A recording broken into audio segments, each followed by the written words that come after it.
안녕하세요. 이 팀장입니다. 지난 시간 상명대학교의 2026학년도 전형계획을 분석했던 것에 이어 오늘은 광명상가 라인이 마지막으로 가톨릭대학교의 2026학년도 전형계획에 대해 분석해보고자 합니다. 가톨릭대학교 하면 역시 의과대학을 비롯한 메디컬 모집 단위에 대해 학생 및 학부모님들이 관심이 가장 많으신데 2026학년도 의예과 및 약학과 수시 모집의 변화가 생긴 만큼 이 팀장이 해당 모집 단위들이 3개년 전형 변화 사항을 정리하기도 하였고 전형 계획상에는 언급되지 않았으나 짚어볼 포인트에 대해서도 설명해 두었으니 가톨릭대학교 메디컬 모집 단위든 일반 모집 단위든 간에 가톨릭대학교 지원을 염두에 두시는 수험생들께서는 오늘 이 콘텐츠를 활용하시면 많은 도움이 되실 것입니다. 그러면 바로 시작해보도록 하겠습니다. 가장 먼저 가톨릭대학교 입학처 공식 주요 변경사항입니다. 가톨릭대학교는 2026학년도에 몇 가지 변화사항이 생겼습니다. 첫 번째로는 가톨릭대학교 모집 단위 중 학생들에게 가장 인기가 많다고 할 수 있는 의예과, 약학과에서 수시 모집 수능 최저학력 기준 충족 시 수학 영역 미적분 기하 필수 지정을 폐지하여 확률과 통계로도 수능 최저학력 기준을 충족할 수 있게 되었습니다. 두 번째로는 학생부 교과 성적 반영 시 진로 선택 과목을 반영하는 방식이 변경되었습니다. 기존에는 성취도 A는 1등급, 성취도 B는 2등급, 성취도 C는 3등급으로 변환하여 반영하였는데 2026학년도부터는 성취도 A는 1등급, 성취도 B는 3등급, 성취도 C는 5등급으로 변환하여 반영합니다. 성취도 A, B, C 간 격차를 더 벌린 모습인데 진로 선택 과목은 보통 A, 못해도 B를 받는 학생들이 대다수라는 점, 그리고 가톨릭대학교 학생부 교과 전형 합격생들이 보통 2.7등급 전후의 내신을 가지고 있었다는 점을 고려했을 때 합리적인 변화가 아닐까 싶습니다. 세 번째로는 학생부 종합전형에서 서류평가 기준이 달라진 전형들이 생겼으며 이는 상세 탭을 통해 좀 더 자세히 설명해드리도록 하겠습니다. 다음은 가톨릭대학교 2026학년도, 2025학년도 전형계획 기반 정원 내 전형 기준 모집인원 증가한 비교자료, 그리고 주요 전형이 세부 모집 단위별 모집인원 증가한 비교자료입니다. 공식 주요 변경사항에는 명시되어 있지 않았지만 가톨릭대학교는 오히려 모집인원 이동 양상이 상당히 꽤 복잡한 모습이며 무전공 모집 단위인 자유전공학부, 인문사회 계열, 자연공학 계열과 다른 개별 학과를 나누어 설명해드리도록 하겠습니다. 먼저 무전공 모집 단위입니다. 자유전공학부의 경우 2025학년도에 학생부 교과 지역균형 전형, 학생부 종합 잠재능력 우수자 서류 전형, 학생부 종합 잠재능력 우수자 면접 전형, 정시 모집으로 다양하게 신입생을 선발하고 있었고 그 중에서도 수능 나군 일반 1 전형 및 수능 나군 일반 2 전형으로 상당히 많은 신입생을 선발한다는 점이 특징적이었습니다. 그런데 2026학년도에 들어서는 일단 입학 정원 자체가 221명에서 44명으로 매우 큰 폭으로 줄어들었으며 이에 따라 정시 모집에서도 소수의 인원을 모집하게 되며 수시 모집 선발 전형은 학생부 교과 지역균형 전형으로 통일되었습니다. 따라서 2026학년도 가톨릭대학교 자유전공학부 입시를 위해서는 정량 내신 및 수능 성적이 가장 중요하다고 할 수 있습니다. 그리고 인문사회 계열 모집단이나 자연공학 계열 모집단이나 공통으로 학생부 종합전형 선발 전형이 학생부 종합 잠재능력 우수자 면접 전형에서 학생부 종합 잠재능력 우수자 서류 전형으로 이동하였습니다. 또한 논술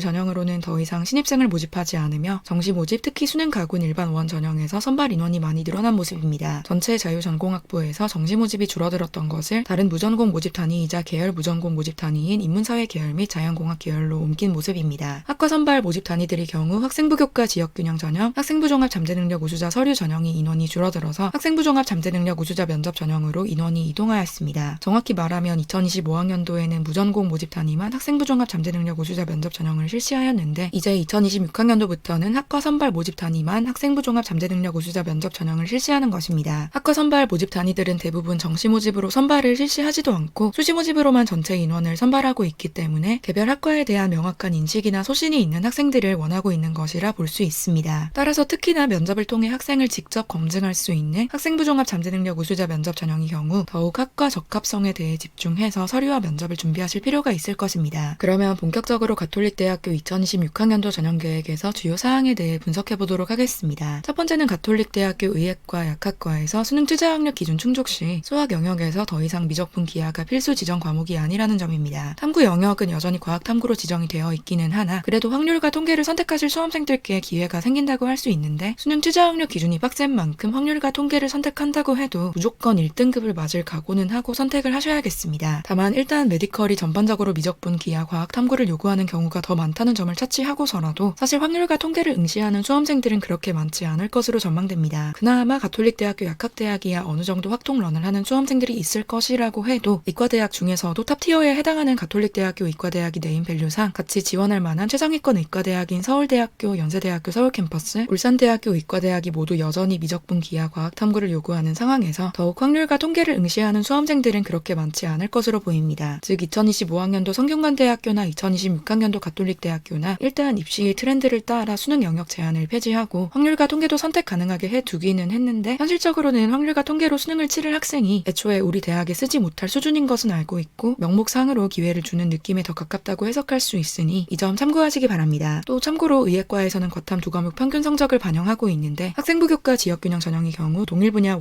2 과목, 즉 화학 1, 화학 2 이런 식으로 과목을 응시하는 것은 인정하지 않고 있다는 점에 유의하시기 바랍니다. 학생부 종합 학교장 추천 전형 및 논술 전형에는 그러한 제한 조건은 없으며 모든 전형에서 과탐 2과목 등급 평균을 소수점 첫째 자리에서 버림하여 반영하니 과학탐구 각각의 성적이 1등급, 2등급이어도 평균이 1.5등급으로 버림하여 적용하면 1등급이 되기 때문에 그나마 나은 상황이라고 할 수 있습니다. 수능 최저학력 기준 변화를 정리하는 김에 이 팀장이 의예과, 약학과 2026학년도, 2025학년도, 2024학년도 전형을 정리한 자료 역시 제작하였으니 참고하시기 바랍니다. 3개년간 전형이나 선발 인원의 차이는 두고 있지 않고 올해 수능 추석 영역 필수 과목을 폐지한 것 정도가 유일한 변화라고 할 수 있겠습니다. 그리고 의예과 학생부 교과 지역균형 전형은 완전한 교과 100%가 아니라 패스올 페일 인적성 면접을 실시하고 있는데 사실 전형 점수에 들어가는 것이 아니기 때문에 너무 긴장하실 필요는 없고 의과대학 지원자로서의 평균적인 역량만 보여준다고 생각하셔도 괜찮습니다. 다만 의예과 학생부 교과 지역균형 전형은 최초 합격자나 최종 등록자나 2024학년도, 2023학년도 모두 합격자 내신 등급이 1.0등급이라는 무시무시한 결과를 자랑했습니다. 2024학년도를 기준으로 수능 최저학력 기준 충족률도 48.9%여서 사실상 1.0등급, 즉 그들만이 리그라고도 할 수 있을 터이니 인적성 면접이 문제가 아니라 1.0 내신 등급을 확보했냐가 우선이라는 점을 참고하시면 좋을 것입니다. 두 번째는 가톨릭대학교의 다양한 학생부 종합전형에서 서류평가 비율이 통일된 사항입니다. 2025학년도까지 학생부 종합 잠재능력 우수자 서류 전형 및 학생부 종합 잠재능력 우수자 면접 전형의 경우 학업 역량 35%, 진로 역량 45%, 공동체 역량 20%, 학생부 종합 가톨릭 지도자 추천 전형 및 학생부 종합 학교장 추천 전형의 경우 학업 역량 45%, 진로 역량 35%, 공동체 역량 20%를 평가했으나 2026학년도부터는 이 두 양상을 어느 정도 합쳐서 모든 전형에서 학업 역량 40%, 진로 역량 40%, 공동체 역량 20%를 평가합니다. 우선 기존의 서류평가 요소를 살펴보자면 보편적인 학생부 종합 전형인 학생부 종합 잠재능력 우수자 서류 전형 및 학생부 종합 잠재능력 우수자 면접 전형은 일반적인 다른 대학의 학생부 종합 전형들과 마찬가지로 진로 역량, 학업 역량, 공동체 역량 순으로 판단하는 것이 꽤 자연스러웠습니다. 다만 학생부 종합 가톨릭 지도자 추천 전형 및 학생부 종합 학교장 추천 전형은 비교적 독특하기 때문에 서류평가 비율을 다르게 설정해 두었던 것입니다. 가톨릭계 미션스쿨이라는 특성에 의해 실시되는 학생부 종합 가톨릭 지도자 추천 전형에 대상자가 많지 않으니 여러 스펙트럼을 가진 학생들이 들어올 수 있어서 학업 역량을 더 많이 보자 하고 기준선을 세워둔 것이고 의예과를 비롯해 메디컬 모집 단위를 선발하는 학생부 종합 학교장 추천 전형에 진로 역량도 좋지만 일단 공부 잘해놓고 진로 역량도 좋아야 한다는 의미로 비율을 저렇게 설정해 두었던 것입니다. 올해부터는 모든 전형에서 학업 역량 40%, 진로 역량 40%, 공동체 역량 20%를 평가하는 것으로 통일되었으니 첫 번째로 학생부 종합 잠재능력 우수자 서류 전형 및 학생부 종합 잠재능력 우수자 면접 전형에서는 비율상으로 학업 역량을 보는 비율이 조금 늘어났습니다. 다만 큰 변화도 아니고 어차피 학업 역량이나 진로 역량이나 둘 다 중요한 것은 매한가지이기 때문에 별 차이는 없을 것으로 보입니다. 또 기존과 같이 서류 면접형 전형 간 서류평가 비율이 차이 나지는 않기 때문에 본인이 면접의 강점이 얼마나 있는지 여부에 따라 전형 지원을 고민하시면 되겠습니다. 두 번째로 학생부 종합 가톨릭 지도자 추천 전형 및 학생부 종합 학교장 추천 전형의 경우는 진로 역량을 보는 비율이 늘어났습니다. 역시나 큰 변화까지는 아닌데 학업 역량을 가장 많이 보는 전형이라고 해서 진로 역량을 놓치지 말 것을 환기시키려는 의도가 아닐까 싶습니다. 그리고 의예과, 약학과, 간호학과라면 어차피 학업 역량이나 진로 역량이나 모두 수준 높은 학생들끼리의 경쟁일 것이기 때문에 비율이 미세하게 조정되었다고 해서 달라질 포인트는 크게 없을 것입니다. 첫 번째 상황이나 두 번째 상황이나 어차피 결국 크게 달라지는 점은 없고 다른 학생부 종합 전형들처럼 다 챙겨라 정도가 결국 요약사항이 아닌가 싶은데 이러한 의미에서 가톨릭대학교에서도 서류평가 비율을 분리해두기보다 그냥 편하게 통일해버린 것은 아닌가 싶기도 합니다. 마지막으로 본 콘텐츠를 통해 다루기는 애매하지만 그래도 가톨릭대학교 2026학년도 입시에서 짚어볼 지점에 대해 이야기하며 마무리하도록 하겠습니다. 첫 번째로는 학생부 교과 지역균형 전형이 지원 자격이 대폭 축소되었습니다. 고3 학생들에게는 큰 해당 사항이 없는 내용이기는 한데 2025학년도까지는 2017년 2월 이후 국내 고등학교 졸업자 또는 졸업 예정자까지 해당 전형에 지원할 수 있어 사실상 연도 제한이 없다고 봐도 무방했었는데 2026학년도에는 2024년 2월 이후 국내 고등학교 졸업자 또는 졸업 예정자까지 즉 3수생까지만 지원 가능한 전형이 되어버렸습니다. 그래서 1.0 및 그에 가까운 내신을 가지고 있고 수능 최저학력 기준 충족에 자신이 있다고 해도 4수생부터는 의예과, 약학과의 학생부 교과 지역균형 전형으로 도전할 수 없다는 안타까운 사실을 전해드립니다. 그리고 가톨릭대학교 역시 정시모집 전형을 수능 일반 전형 1 및 수능 일반 전형 2 두 가지로 나누어 운영하고 있는데 수능 일반 전형 1은 국어, 수학 중 우수한 영역 순으로 35%, 25%, 영어 영역 20%, 탐구 영역 20%를 반영하는 전형이며 수능 일반 전형 2는 국어, 수학 중 우수한 영역 하나를 50%, 탐구 영역을 50% 반영하는 전형으로 우전공 모집 단위 신입생만 선발하는 전형입니다. 가톨릭대학교 역시 정시 모집에서 더 잘 본 과목을 더 많이 반영하게끔 학생들에게 유리하게끔 전형을 운영하는 모습이며 특히나 수능 일반 전형 토의 경우 국어, 수학 영역 중 하나를 전략적으로 버릴 수도 있기 때문에 본인이 성적 양상에 따라 가톨릭대학교를 비롯한 여러 정시 전형들을 잘 노려보시기 바라겠습니다. 그러면 오늘 이 콘텐츠가 가톨릭대학교를 지망하시는 학생 및 학부모님들께 꼭 많은 도움이 되시기를 바랍니다. 감사합니다.